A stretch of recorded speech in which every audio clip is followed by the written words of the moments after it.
हरियाणा विद्यालय शिक्षा विभाग द्वारा प्रसारित किए जा रहे एजुसेट कार्यक्रम में आप सभी का स्वागत है। पठन पाठन की इस श्रृंखला में आज हम 11वीं कक्षा की आरोह भाग 1 में संकलित दुष्यंत कुमार द्वारा रचित गज़ल साय में धूप का अध्ययन करेंगे। आइए सबसे पहले शुरुआत करते हैं दुष्यंत कुमार जी के जीवन परिचय से। हिंदी साहित्य के जाने माने हस्ताक्षर दुष्यंत कुमार का जन्म उत्तर प्रदेश के बिजनौर जनपद की तहसील नाजिबाबाद के ग्राम राजपुर नवादा में सन 1933 में हुआ। इनके पिता का नाम भगवत सहाय तथा माता का नाम राम किशोरी था। दुष्यंत कुमार त्यागी इनका पूरा नाम था। स्थानीय विद्यालय से आरंभिक शिक्षा प्राप्त की, जिसके बाद इन्होंने इंटरमीडिएट की। इंटरमीडिएट कर रहे थे उसी समय इनका विवाह राजेश्वरी देवी से संपन्न हुआ। इसके बाद उच्च शिक्षा प्राप्त करने के लिए दुष्यंत जी इलाहाबाद चले गए। प्रयाग विश्वविद्यालय से बीए व एमए की परीक्षा उत्तीर्ण की। वहीं से ही इन्हें धीरेन्द्र वर्मा तथा राम कुमार वर्मा का सानिध्य प्राप्त हुआ। मुरादाबाद से बीएड करने के बाद सन 1958 में आकाशवाणी दिल्ली में आ गए। कुछ समय बाद मध्य प्रदेश के सांस्कृतिक विभाग में भाषा विभाग में कार्यरत रहे और वहीं पर रहते हुए उन्होंने अपनी कालजयी रचना साय में धूप की रचना की। इस रचना के कारण इन्हें सरकार का कोप भाजन भी बनना पड़ा। 30 दिसंबर 1975 का वह मनहूस दिन था जिस दिन 42 वर्ष की अल्प आयु में ही इनकी मृत्यु हो गई। जिस समय दुष्यंत जी ने हिंदी साहित्य जगत में अपना कदम रखा था, उस समय अज्ञेय और गजानन माधव मुक्तिबोध जैसे साहित्यकारों का बोलबाला था। ऐसे समय में साहित्य जगत में उन्होंने अपनी लेखनी के माध्यम से जो स्थान बनाया वह उल्लेखनीय है। दुष्यंत कुमार जी ने अपनी लेखनी का कौशल हिंदी साहित्य की विभिन्न विधाओं पर दिखाया। उनमें से प्रमुख हैं काव्य संग्रह सूर्य का स्वागत, आवाज़ों के घेरे, जलते हुए वन का वसंत, साय में धूप। एक कंठ विष पाई उनका एकमात्र काव्य नाटक है। उपन्यास हैं उनकी छोटे छोटे सवाल, आंगन में एक वृक्ष, दोहरी जिंदगी। साहित्यिक विशेषताएं अगर हम देखें तो दुष्यंत कुमार जी के साहित्य विभिन्न विशेषताओं से भरा हुआ है। दुष्यंत कुमार जी ने अपने साहित्य में आम आदमी की पीड़ा को अभिव्यक्ति दी है। आवाज़ों के घेरे में कवि ने सामाजिक चेतना को मुखरित किया है। इस प्रकार एक कंठ विष पाई में उन्होंने समाज के जीर्ण शीर्ण रूढ़ियों, जड़ परंपराओं तथा अंधविश्वासों का विरोध किया है। सूर्य का स्वागत भी उनकी एक उल्लेखनीय रचना है, जिसमें उन्होंने एक युवा कवि के व्यक्तिगत द्वंद्व को मार्मिक रूप से प्रस्तुत किया है। वे अपनी गज़लों के माध्यम से मानव की जटिल संवेदनाओं को अभिव्यक्ति देते हैं। दुष्यंत जी काव्य को राजनीतिक, सामाजिक तथा व्यक्तिक स्तर की लड़ाई का हथियार स्वीकार करते हैं। समकालीन व्यवस्था को बड़ी निर्ममता से उद्घाटित करने का सफल प्रयास उन्होंने अपने साहित्य में किया है। उनके व्यंग्यों में हास्य की अपेक्षा आक्रोश पर अधिक बल दिया गया है। भाषाशैली दुष्यंत कुमार ने सरल सहज बोधगम्य हिंदी भाषा का प्रयोग किया है, लेकिन उनकी भाषा में उर्दू शब्दों की प्रधानता रही है। भाषा कहीं कहीं पर परिमार्जित, व्यंग्यात्मक तथा प्रतीकात्मक हो गई है। नवीनता, सजीवता तथा प्रवाहात्मकता उनकी सजीव भाषा के अन्य महत्वपूर्ण गुण हैं। संक्षेप में भावाभिव्यक्ति के लिए जिस भाषा का प्रयोग किया गया है वह बेजोड़ है। दुष्यंत जी के जीवन परिचय के बाद अब हम कविता का आदर्श वाचन आरंभ करते हैं। कहाँ तो तय था चिरागा हर एक घर के लिए, कहाँ चिराग मयस्सर नहीं शहर के लिए। यहाँ दरख्तों के साए में धूप लगती है, चलो यहाँ से चले और उम्र भर के लिए। न हो कमीज़ तो पाँवों से पेट ढक लेंगे, ये लोग कितने मुनासिब हैं इस सफ़र के लिए। खुदा नहीं ना सही, आदमी का ख्वाब सही, कोई हसीन नज़ारा तो है नज़र के लिए। वे मुतमईन हैं कि पत्थर पिघल नहीं सकता, मैं बेकरार हूँ आवाज़ में असर के लिए। तेरा निज़ाम है सिलदे जुबान शायर की, ये एतिहाद ज़रूरी है इस बहर के लिए। जिए तो अपने बगीचे में गुल मोहर के तले, मरे तो गैर की गलियों में गुल मोहर के लिए। आज हम अध्ययन कर रहे हैं दुष्यंत कुमार द्वारा रचित गज़ल साए में धूप। कोई भी गज़ल संग्रह जब होता है तो उसमें संकलित गज़लों का अलग से शीर्षक नहीं दिया जाता, इसलिए आपकी पाठ्यपुस्तक आरोह में जो गज़ल संकलित है वह दुष्यंत कुमार की रचना साए में धूप से ली गई है, इसलिए इसका शीर्षक साए में धूप दिया गया है। दुष्यंत कुमार की गज़ल साए में धूप कवि के विशेष मनस्थिति को प्रकट करती है और उसमें एक केंद्रीय भाव भी निहित है जो कि मुख्य रूप से गज़लों में देखने को नहीं मिलता है। राजनीति और समाज में जो कुछ भी चल रहा है कवि उसे निरस्त कर अन्य विकल्प सुझाते हैं। गज़लकार का मानना था कि स्वतंत्रता के बाद घर घर चिराग होना निश्चित था, लेकिन घर तो छोड़ो, ये तो शहर में भी नहीं हुआ। समाज को सहारा देने वाले ही जब कष्ट देने वाले हो जाएं तो वहाँ पर रहना कठिन हो जाता है। इसी भाव के साथ कवि ने अपनी गज़ल को प्रस्तुत किया है। कवि ने अपने भावों को अपनी गज़ल में किस प्रकार से अभिव्यक्ति दी है और वो अपने भावों को अभिव्यक्त करने में कितने सफल हुए हैं, यह हम गज़ल की व्याख्या के माध्यम से समझने का प्रयास करते हैं। आइए अब व्याख्या आरंभ करते हैं, लेकिन व्याख्या से पहले प्रसंग। प्रस्तुत पंक्तियाँ श्री दुष्यंत कुमार द्वारा रचित गज़ल साए में धूप से अवतरित हैं, जो कि 11वीं कक्षा की आरोह भाग 1 में संकलित है। इस गज़ल में कवि राजनीति और समाज में फैली अव्यवस्था को समाप्त कर कोई नया विकल्प खोजने की बात करते हैं। कवि कहते हैं कि कहाँ तो तय था चिरागा हर एक घर के लिए, कहाँ चिराग मयस्तर नहीं शहर के लिए। चिरागा मायने चिराग, प्रकाश, रोशनी, जो कि खुशियों का प्रतीक है। मयस्तर यानी उपलब्ध। कवि राजनीतिक अव्यवस्था के बारे में वर्णन करते हुए कहते हैं कि देश के राजनेताओं को सत्ता प्राप्त करने के लिए समाज के लोगों के सहारे की आवश्यकता होती है। तो वह लोगों को बड़े बड़े आश्वासन देते हैं, उनके सामने बड़े बड़े वादे करते हैं कि अगर हम सत्ता में आ गए तो आप लोगों के लिए ये सारी सुख सुविधाएं जुटा देंगे। परंतु आज की स्थिति यह हो गई है कि घर घर में सुख सुविधाएं तो क्या वह पूरे शहर को एक भी सुख सुविधाएं प्रदान नहीं कर सके हैं, ये केवल आश्वासन ही दे सके हैं। बड़े बड़े नेता अपने स्वार्थ के लिए लोगों को सपने तो दिखाते हैं लेकिन उन्हें पूरा नहीं करते हैं। यहाँ पर कवि ने राजनीतिक अव्यवस्था पर कटाक्ष किया है। चिराग, मयस्तर जैसे उर्दू शब्दों का सुंदर प्रयोग किया गया है। प्रसाद गुण के साथ शांत रस का परिपाक हुआ है। यहाँ दरख्तों के साए में धूप लगती है, चलो यहाँ से चले और उम्र भर के लिए। दरख्तों यानी वृक्षों, साए, छाया। साए और दरख्तों दोनों ही उर्दू के शब्द हैं जिनका कवि ने अपनी गज़ल में बहुत ही सुंदर प्रयोग किया है। वृक्षों को इसलिए लगाया जाता है ताकि उसमें छाया मिल सके, लेकिन जब उसकी छाया से ही धूप लगने लगे, अर्थात उसकी छाया में ही हमें ताप का आभास होने लगे, दुख का आभास होने लगे, तो उनका कोई फायदा नहीं है।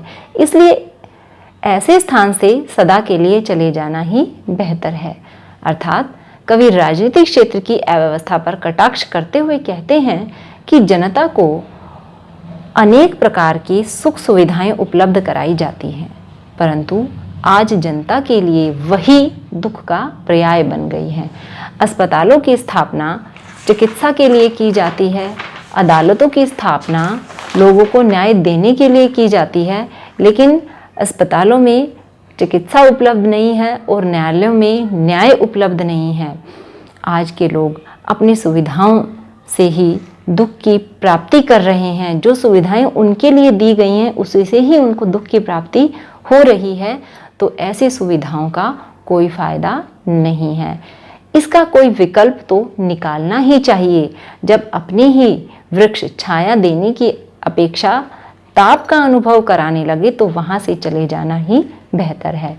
नेताओं ने शासन की बागडोर जनता को सुख देने के लिए संभाली थी, पर वही जनता के लिए दुखों का कारण बन गए हैं।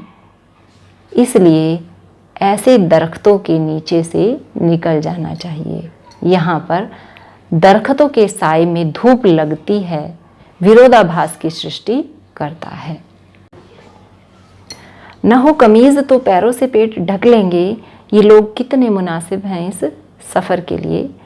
कमीज का ना होना उपयुक्त सुविधाओं का ना होना। मुनासिब का अर्थ होता है उपयुक्त।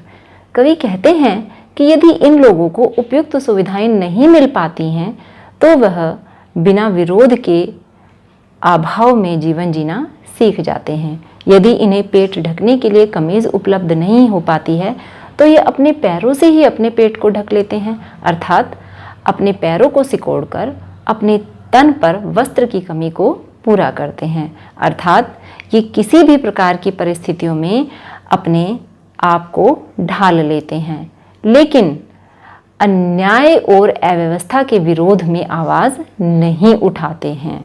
वास्तव में अव्यवस्था की इस यात्रा के लिए ऐसे ही लोग उपयुक्त होते हैं, क्योंकि अव्यवस्था का साम्राज्य तभी चल सकता है जब कोई आवाज़ ना उठाए। यदि लोग भ्रष्टाचार और अव्यवस्था के विरोध में आवाज़ नहीं उठाएंगे तो उन्हें अभावों में जीना पड़ेगा और अव्यवस्था का साम्राज्य फैलता जाएगा। कवि संकेत करते हैं कि नेताओं द्वारा जनता की गरीबी हटाने के लिए कितने ही प्रयास किए जाते हैं, लेकिन सारे व्यर्थ हैं, किसी का कोई भी फायदा नहीं है। कमीज, मुनासिब, सफ़र जैसे उर्दू के शब्दों का सुंदर प्रयोग किया गया है। खुदा सही न सही, आदमी का ख्वाब सही। कोई हसीन नज़ारा तो है नज़र के लिए। खुदा का अर्थ ईश्वर, आदमी, इंसान, ख्वाब, स्वप्न, हसीन, सुंदर, नज़ारा, दृश्य। कवि कहते हैं कि अगर ईश्वर नहीं है तो ना होगा तो कोई बात नहीं। कुछ लोग मानते हैं कि ईश्वर है ही नहीं, लेकिन ईश्वर के होने की कल्पना तो है, उसका स्वप्न तो है। और जो लोग ईश्वर में विश्वास करते हैं वे इसी कारण से ही समाज में दया, क्षमा और परोपकार जैसे गुण विद्यमान होते हैं, और यही गुण इस संसार को सुंदर बनाते हैं। कवि कहते हैं कि ईश्वर नहीं है तो नहीं होगा, कोई बात नहीं, लेकिन वो लोग जो ईश्वर में विश्वास करते हैं उनके लिए ईश्वर की कल्पना और ईश्वर का स्वप्न ही सुखदायी होता है। और ईश्वर की कल्पना जो लोग करते हैं वही समाज में दया, क्षमा, परोपकार जैसे सुंदर गुणों को रोपित करते हैं। उन्हीं गुणों के कारण संसार सुंदर होता है। आदमी के लिए समाज को भ्रष्टाचार, बेईमानी के प्रतिकूल वातावरण में स्वप्न ही जीने का सहारा है। कभी तो समाज में मानवीय गुण पैदा हो जाएंगे और परिस्थितियां अपने आप सुधर जाएंगी, ऐसा कवि का मानना है। तो इसलिए अगर ईश्वर नहीं है तो भी ईश्वर को अगर हम सुंदर स्वप्न के रूप में देखें तो कुछ गलत नहीं होगा। वे मुतमईन है कि पत्थर पिघल नहीं सकता, मैं बेकरार हूँ आवाज़ में असर के लिए। मुतमईन का अर्थ है आश्वस्त, बेकरार, आतुर, विकल, बेचैन। कवि दुष्यंत जी को लगता है कि सामाजिक क्षेत्र में फैली बुराइयों, भ्रष्टाचारों, बेईमानी आदि को देख देख कर जनता उनकी आदी हो चुकी है। उन्हें विश्वास हो चुका है कि समाज में जो ये सब कुछ फैला हुआ है वो एक कठोर पत्थर की तरह है, और जिस प्रकार से पत्थर नहीं पिघल सकता, इस प्रकार से ये सब कुछ भी नहीं पिघल सकता, इनमें भी किसी प्रकार का बदलाव नहीं आ सकता। इस प्रकार सभी परिस्थितियों को बदलना संभव नहीं है, इसलिए समाज इन परिस्थितियों के अनुसार अपने आप को ढाल चुका है। लेकिन कवि बेचैन है आवाज़ में असर के लिए कि कब उनकी आवाज़ का असर लोगों पर होगा, क्योंकि इन परिस्थितियों को बदलने के लिए विद्रोह का स्वर होना आवश्यक है, तभी तो यह परिस्थितियां बदल सकती हैं। इसलिए कवि चाहते हैं कि उनकी आवाज़ का असर समाज पर हो, उनके स्वर बदलें, समाज आवाज़ उठाएगा तभी परिवर्तन संभव हो सकेगा, अन्यथा नहीं। तेरा निज़ाम है सिलदे जुबान शायर की, ये एहतियात ज़रूरी है इस बहर के लिए। निज़ाम होता है शासक, जुबान स्वर आवाज़, एहतियात होता है सावधानी, और बहर होता है छंद। साहित्यकार जब जनता का प्रतिनिधि बनकर शासन की अव्यवस्था के विरुद्ध आवाज़ उठाते हैं तो शासक उसकी आवाज़ को दबाने का प्रयास करते हैं। इसलिए कवि कहते हैं कि तेरा शासन है, तू शासक है और तू जो चाहे वह कर सकता है। शायर अर्थात साहित्यकार की आवाज़ को दबा सकते हो, उसके स्वर को लोगों तक नहीं पहुंचने देने की व्यवस्था कर सकते हो। जिस प्रकार से गज़ल अथवा कविता के लिए छंद के बंधन की सावधानी आवश्यक है, वैसे ही शासक अपने राज्य को कायम रखने के लिए साहित्यकार की आवाज़ को दबाने की सावधानी को रखना पड़ेगा। अगर साहित्यकार या कवि की आवाज़ लोगों तक पहुंच गई तो लोगों में जागृति आ जाएगी, जिसके कारण शासक का सत्ता पलट हो सकता है। इसलिए कवि कहते हैं कि शासक उनकी आवाज़ को दबाने का प्रयास भी करेंगे, क्योंकि साहित्यकार को लगता है, कवि को लगता है कि उनकी आवाज़ में प्रभाव है, इतना प्रभाव है कि जनता, समाज के लोग उनकी आवाज़ से प्रभावित अवश्य हो जाएंगे। निज़ाम, सिल, जुबान, एहतियात, बहर आदि उर्दू शब्दों का सुंदर प्रयोग हुआ है। जिए तो अपने बगीचे में गुलमोहर के तले, मरे तो गैर की गलियों में गुलमोहर के लिए। तले यानी नीचे, गैर यानी पराए। यहाँ पर राजनीतिक सामाजिक अव्यवस्था से परेशान आम आदमी के मन की इच्छा को इस शेर के माध्यम से अभिव्यक्त किया है। कवि कहते हैं कि अपना जीवन जीते हुए यदि हम रहें तो सदा अपने ही घर में, अपने ही देश रूपी बगीचे में, अपने ही गुलमोहर अर्थात अपने ही बुजुर्गों के साए में रहें। जीवन में आने वाली समस्याओं से घबराकर कभी न भागें। कवि कहते हैं कि यदि हम मरे तो भी दूसरों की सहायता करते हुए अर्थात परोपकार करते हुए भी हम अपने जीवन का त्याग करें। हम दूसरों के अधिकार रूपी गुलमोहर की रक्षा करने के लिए अपने प्राणों को त्यागें। इस प्रकार कहा जा सकता है कि कवि ने अपनी गज़ल में विद्रोह के स्वर मुखरित किए हैं। शासन की अव्यवस्था पर उन्होंने करारा व्यंग्य किया है और उन्होंने इन सभी अव्यवस्थाओं को निरस्त कर नए विकल्प की तलाश पर बल दिया है। काव्य सौंदर्य। आइए पहले बात करते हैं भाव सौंदर्य की। प्रस्तुत गज़ल में कवि ने समाज में व्याप्त राजनीतिक अव्यवस्था पर चिंता व्यक्त की है। उन्होंने इस अव्यवस्था को निरस्त कर नए विकल्प चुनने की ओर संकेत किया है। कवि ने समाज के लोगों की उस धारणा को भी उद्घाटित किया है जिसके कारण वह अव्यवस्था को बदलने का प्रयास ही नहीं करते, बल्कि जैसी भी परिस्थिति हो, हर परिस्थिति के अनुसार अपने आप को ढाल लेते हैं। कवि ने ऐसे राजनेताओं पर भी व्यंग्य किया है जो अपने शासन को बचाने के स्वार्थ में समाज के बुद्धिजीवी वर्ग की आवाज़ को कुचलने में संकोच नहीं करते। कवि अपनी आवाज़ के माध्यम से समाज में जागृति लाना चाहते हैं, जिससे समाज अव्यवस्थाओं के विरुद्ध आवाज़ उठा सके। यहाँ पर कवि के मन के क्रांति के भाव परिलक्षित होते हैं। शिल्प सौंदर्य। खड़ी बोली में कवि भावों को अभिव्यक्त करने में सक्षम हुए हैं। संपूर्ण पद में प्रसाद गुण विद्यमान है। शांत रस का परिपाक हुआ है। चिराग, मयस्सर, मुतमईन, निज़ाम, दरख्तों, मुनासिब जैसे उर्दू तथा फारसी शब्दों की योजना के कारण भाषा सुंदर एवं प्रभावशाली बन पड़ी है। लक्षणा शब्द शक्ति संपूर्ण पद में विद्यमान है। प्रतीकात्मक शैली दृष्टिगोचर होती है। दरख्तों के साए में धूप लगना विरोधाभास की सृष्टि करता है। इस प्रकार गज़ल की सुंदर भाषा ने गज़ल को 4 चांद लगा दिए हैं। अब बारी आती है अभ्यास के प्रश्नों की। पहले गज़ल के साथ प्रश्न है, आखिरी शेर में गुलमोहर की चर्चा हुई है, क्या उसका आशय एक खास तरह के फूलदार वृक्ष से है या उसमें कोई सांकेतिक अर्थ निहित है? समझाकर लिखें। उत्तर है, निश्चित रूप से गुलमोहर ग्रीष्म ऋतु में लहलहाने वाला फूलदार वृक्ष है, पर कवि ने इसके द्वारा सांकेतिक अर्थ को प्रकट किया है।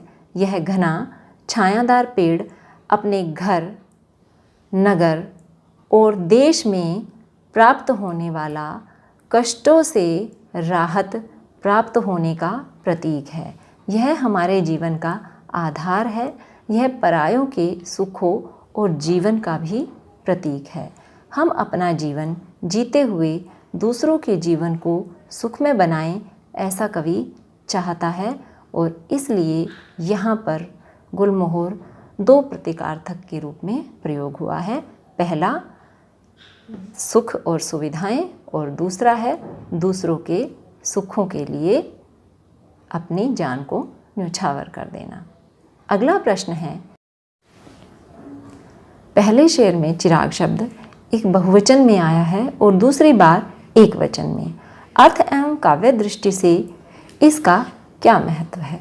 उत्तर है, कवि ने पहले शेर में चिरागा शब्द एक बहुवचन के रूप में प्रयोग किया है, जो हर घर में सरकार की ओर से दिए जाने वाली सुख सुविधाओं का द्योतक है। दूसरी बार कवि ने चिराग शब्द का एक वचन में प्रयोग किया है, जो जनता को सुख आराम प्रदान करने वाली केंद्रीय सत्ता का बोध कराता है। सरकार का कार्य है कि वह जनता को सुख सुविधाएं प्रदान कराने की व्यवस्था करे, पर सरकार ही ऐसी नहीं हो जो ऐसा कर सके। कवि ने एक ही शब्द को प्रतीकात्मक और लाक्षणिक शब्द करके अपनी कल्पना क्षमता का अद्भुत परिचय दिया है। अगला प्रश्न है, गज़ल के तीसरे शेर को गौर से पढ़ें। यहाँ दुष्यंत का इशारा किस तरह के लोगों की ओर है? उत्तर है, कवि ने इस शेर में उन लोगों की ओर संकेत किया है जो किसी भी स्थिति को सहज रूप से स्वीकार कर लेने को तैयार रहते हैं। अन्याय होने पर भी वे विरोध का स्वर ऊंचा नहीं करते हैं, बल्कि अन्याय को अपना भाग्य मान लेते हैं और जीवन भर उसको ढोते चले जाते हैं। ऐसे ही लोग अव्यवस्था के प्रशासन को बढ़ावा देते हैं और उसकी रक्षा करते हैं। ऐसे लोग प्रशासन के लिए, लोगों के लिए, जनता के लिए हानिकारक होते हैं। अगला प्रश्न है, आशय स्पष्ट करें। तेरा निज़ाम है सिलदे जुबान शायर की, ये एहतियात ज़रूरी है इस बहर के लिए। उत्तर है, शायर अपने भावों को प्रकट करता है, अन्याय के विरोध अपनी आवाज़ को बुलंद करता है। जब शासक को लगता है कि शायर की आवाज़ लोगों में जागृति पैदा कर रही है, तो शासक उसकी आवाज़ को शांत करने का प्रयास करता है। ऐसे समय में जब शासक उसकी आवाज़ को शांत करने का प्रयास करता है, तो शायर का डर जो है वो बढ़ जाता है। इसीलिए कवि ने इन पंक्तियों को यहाँ पर प्रयुक्त किया है। कवि कहते हैं कि शायर अपने भावों को प्रकट करता है, अन्याय करने के लिए सरकार का विरोध करता है, जनता को जागरूक बनाता है। इसलिए शायर को भय है कि सरकार उसकी जुबान को सिल देगा, सदा के लिए उसे शांत कर देगा। छंद के बंधन की आवश्यकता जिस प्रकार से गज़ल को होती है और छंद को सावधानी की आवश्यकता होती है, इसी प्रकार से शासक को अपना शासन चलाने के लिए सावधानी की आवश्यकता होती है और इस सावधानी के लिए वह शायर जैसे लोगों की आवाज़ को शांत करने से भी नहीं चूकते हैं, अर्थात वह अपने शासन को बचाने के लिए कुछ भी करने को तैयार होते हैं। गज़ल के आसपास पहला प्रश्न है, दुष्यंत की इस गज़ल का मिजाज बदलाव के पक्ष में है, इस कथन पर विचार करें। उत्तर है, दुष्यंत समाज की पीड़ा को समझता है और सरकार के द्वारा जनता के लिए उठाए जाने वाले कदमों के बारे में भी जानता है। उसकी दृष्टि में सरकार सामान्य लोगों के दुख दर्द को दूर करने का कोई ठोस प्रयत्न नहीं कर रही है। इसलिए आवश्यक है कि कोई ऐसी सरकार लाई जाए जो जनता की पीड़ा को दूर कर सके। वह परिवर्तन चाहता है लोगों की सोच में, विचारधारा में और स्वभाव में। यहाँ सरकार की नीतियों में परिवर्तन चाहता है। उसकी गज़ल का मिजाज बदलाव चाहता है, क्योंकि जो आज के दिन चल रहा है वह उसे स्वीकार नहीं है। उसे नहीं, समाज के किसी भी लोग को स्वीकार नहीं है। लेकिन समाज के कुछ लोग ऐसे हैं जो किसी भी तरह के माहौल में, किसी भी तरह की व्यवस्था को बड़ी ही आसानी से अपना लेते हैं। इसलिए हम कह सकते हैं कि दुष्यंत की कविता के माध्यम से गज़ल का मिजाज बदलाव चाहता है। अगला प्रश्न है, हमको मालूम है जन्नत की हकीकत, लेकिन दिल से खुश रखने को गालिब से ख्याल अच्छा है। दुष्यंत की गज़ल का चौथा शेर पढ़ें और बताएं कि गालिब के उपर्युक्त शेर से यह किस तरह से जुड़ता है। उत्तर है, मनुष्य जीवन के सुखों के बारे में सोचता है, भगवान का भरोसा कर स्वर्ग के सुखों की कल्पना करता है, कोरे स्वप्नों के सुखों से मन बहलाता है। गालिब भी जन्नत की हकीकत को समझते हैं और दुष्यंत भी इसे जानते हैं, पर ज़मीनी वास्तविकता को समझते हुए भी ये दोनों कल्पना के एहसासों से बटोरी हुई प्रसन्नता के महत्व को भी जानते हैं। पल भर का काल्पनिक सुख ही तो जीने की इच्छा को बढ़ाता है। इस धरती की कठोरता स्वर्ग के सुखों को आम आदमी तक नहीं पहुंचा सकती। धरती की कठोरता आम आदमी तक सुख नहीं पहुंचा पाती, फिर भी उसे क्षणिक आह्लाद तो अवश्य ही प्रदान करती है, क्षणिक खुशी तो अवश्य ही देती है। अगला प्रश्न है, यहाँ दरख्तों के साए में धूप लगती है, यह वाक्य मुहावरे की तरह अलग अलग परिस्थितियों में अलग अलग अर्थ दे सकता है। मसलन यह ऐसी अदालतों पर लागू होता है जहाँ इंसाफ नहीं मिलता। कुछ ऐसी ही परिस्थितियों की कल्पना करते हुए निम्नांकित अधूरे वाक्य को पूरा करें। क, यह ऐसे नाते रिश्तों पर लागू होता है जहाँ पर घर के बड़े बूढ़े छोटों की परवाह नहीं करते। ख, यह ऐसे विद्यालयों पर लागू होता है जहाँ विद्यार्थियों को ज्ञान नहीं दिया जाता। ग, यह ऐसे अस्पतालों पर लागू होता है जहाँ मरीजों की उचित देखभाल न होने के कारण हालत बद से बदतर होती जाती है। घ, यह ऐसी पुलिस व्यवस्था पर लागू होता है जहाँ न्याय नहीं मिलता बल्कि अपराध को बढ़ावा दिया जाता है।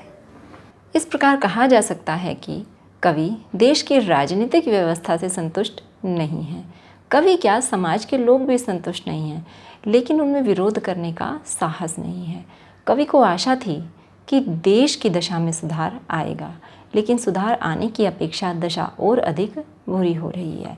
हमें सहारा देने वाले शासक हमारे लिए कष्टकारी बन गए हैं। हर कदम पे हमें कष्टों का सामना करना पड़ रहा है और हम इतने दबे कुचले हैं कि विरोध भी नहीं कर सकते। वे सभी ईश्वर के नाम पर भाग्यवादी सुखद सपनों में खोए हुए हैं। यह संवेदनहीन शासन व्यवस्था इनका दर्द नहीं समझ सकती, परंतु सामूहिक आवाज़ शासन को अवश्य बदल सकती है। इसलिए कवि समाज में क्रांति की भावना जगाना चाहते हैं। यही भाव आज कवि की इस गज़ल में दिखाई दिए हैं। उम्मीद करते हैं आपको गज़ल अच्छे से समझ आ गई होगी। आज के लिए बस इतना ही। धन्यवाद।